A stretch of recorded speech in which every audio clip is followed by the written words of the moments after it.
All right, YouTube, to add insult to injury, things continue to spiral downwards in Bernie Sanders' Venezuelan Utopia. You know, using basically the sort of system Bernie Sanders applauded in the 80s and still kind of applauds now, even if he's mediocre. He's a half-assed socialist, which is true. The socialists are ironically telling the truth when they say this, because he's not promising state control of everything. He's just saying that the state should decide what you can do medically and as far as your college goes, which is still retarded, but, you know, it is half-assed. He's not proposing actual bread lines here, I suppose. Redistributing ice cream, that's something I can see him doing. Free ice cream for everybody, Ben & Jerry's only. You know, you'll have one state-run Ben & Jerry's factory that'll pump out increasingly stupid flavors like Bernie Sanders Blast or something. You'll have like fucking shit in it or something, but, you know, it's better than nobody getting ice cream, I suppose. But Lufthansa has decided to suspend flights to Caracas in Venezuela.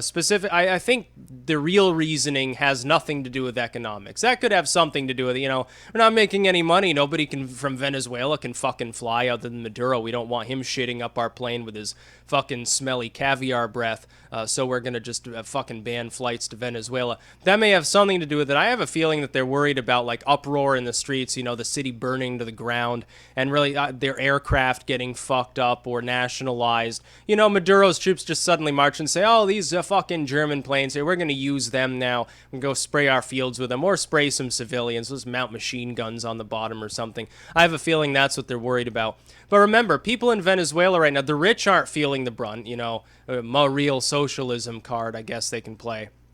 Everyone else, from the poor to the upper middle class, like, they're dumpster diving, they get electricity 2 days a week for part of the day, and they consider themselves lucky if they get that. Some of these places that they built years ago on oil money don't even have electricity. They don't even have plumbing. They're basically shell buildings. So you have a roof over your head. You don't have like refrigeration or an AC, certainly. You don't have an electrical outlet to use. And even if you did, it wouldn't do you any good. I can guarantee Maduro has power 7 days a week, though. I can guarantee he has electricity so he can go ship post on the internet, because he's the only one left in the world who supports himself. Even a lot of his allies don't give a shit about him at this point. I think a lot of them are going to side with the opposition. I think there will at some point be a military uprising. Whether it's successful or not, we can't say. But I think at some point we're going to see some real unrest there. And I don't mean just looting water trucks. I don't mean just smashing some windows and taking food because you're starving. I don't mean hunting pigeons in the park because there's no meat around. I don't mean cannibalizing your unborn fetus or something. I don't mean I don't mean fleeing across the Colombian border in a desperate bid to achieve some level of development and have like some rice to eat. I mean like actual civil war in the country. Whether it's between civilians and military, or civilians and part of the military versus some civilians and another part of the military backed by Maduro, it's impossible to say. I think at that point, the Colombians, the Guyanans, the Brazilians, everyone's just going to ass rape Maduro. And they'll probably have to march in and restore order, which again plays right into the playbook of Maduro. He's been specifically setting up so that if there's any sort of actual intervention or a civil war or anything, he can just blame the big bad United States. Oh, the great Satan's trying to overthrow me. Everyone take up arms. Sorry I disarmed you, you know, so many years ago, and you actually can't fight back except with a fucking machete. But that's the way it goes in socialist utopia. You see, Bernie Sanders looks at Venezuela and he says, oh, they're cutting their electrical usage. That means their emissions are down. Hip, hip, hooray for the environment. Oh, people are eating less. Good, it's tackling childhood obesity. Great. Oh, well, the medical system's costing a lot less now that they don't have any equipment. Look at all the money that we've saved. Free medicine for everyone, which involves lying on a slab while the doctor tells you, sorry, I don't have anything other than these fucking aspirin. And those cost like 5 million bolivars a pill because their currency's so worthless. Oh, and we can print money into oblivion. That's great, too. You see, I'm not a fan of socialism. I think the system sucks. We should have a lot less redistributionism, not more of it. We should have a lot less government control, not more. Do you really trust the government to do this? Look at what's happening in Venezuela. You think that a lot of people in our government aren't just as corrupt and stupid as Maduro is? Of course they are. Of course they are. There are a handful of them who have some common sense, but they're a handful.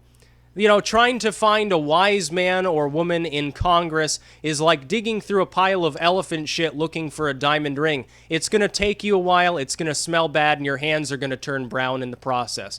So really, no, I have no confidence in the government controlling anything additional. I wish it controlled about 1% of what it currently controls. I think that would be more constitutional and a hell of a lot cheaper. We look to Venezuela, and we see a bunch of bullcrap. The Russians at this point have a freer market than the United States does, arguably. Venezuela's on the bottom of the heap. They're turning into the Latin American North Korea. This has been alluded to, and not without good reason, because increasingly it's looking like that. You have the state control. You have the centrality, which doesn't work. Even worse, though, Maduro, when pressured, when the economy's under pressure, instead of admitting, yes, we kind of fucked up with the oil, we're going to ease back, we're going to try to get our businesses involved with getting some foreign investment, we're going to lay off the militarism for a while, see if we can't pump some money and expand our oil infrastructure and everything else so we can produce more, so people have more food. Just wait a couple years, things hopefully will get quite a bit better. Instead of doing that, what does he do? Oh, the U.S. is going to invade us, tanks in the streets, oh, everybody to the breadline. It just doesn't work. He's doing exactly the same stupid mistakes the USSR made before the USSR collapsed. There are so many points of overlap between that and what's happening now in Venezuela that I say it's going to end similar. You could see a schism within the country where areas largely controlled by people who don't like Maduro end up splitting off from a section of the country that kind of still supports this socialist model. You could end up seeing that happen. I don't think the average Venezuelan on either side wants that. I think what they need to do is shoot Maduro in the head, get the fuck rid of him, put Capriles in charge, let him restructure the economy. Yeah, it's going to suck for a while. Doesn't it suck now? I would think so. When you're eating like that half-dead rat that you pulled out of the dumpster, I'd think that sucks. You have to go to a place like Detroit to find a level of misery commensurate with what's happening in the capital of Venezuela, where you would expect the most development, the most infrastructure, the most stability, and it's not stable at all. And this is the sort of bullshit that people a few years ago, like Sanders, like the kind folks at Salon, pointed to, and they said, oh, glowing example of how socialism works. It's great. This is real, authentic, honest-to-goodness socialism. Now they don't want anything to do with it because it's collapsing. Now they go and they say, oh, well, Sweden's real socialism. And then, of course, they ignore the fact that there's essentially still a degree of capitalism within Sweden, that they're pissing away their money and quickly destabilizing, and they're going to be in the same boat potentially as Venezuela very soon. They don't want to admit this. They don't want to admit this because they don't want to admit their economic model cannot work long term. It can work temporarily until things go bad. That's the problem with socialism. It works really, really well while things are generally stable and peaceful within the world economy, or when things are really in total uproar and, you can just have a bunch of partisans running around with red berets on. Then it works just fine, because, it'd be chaos either way.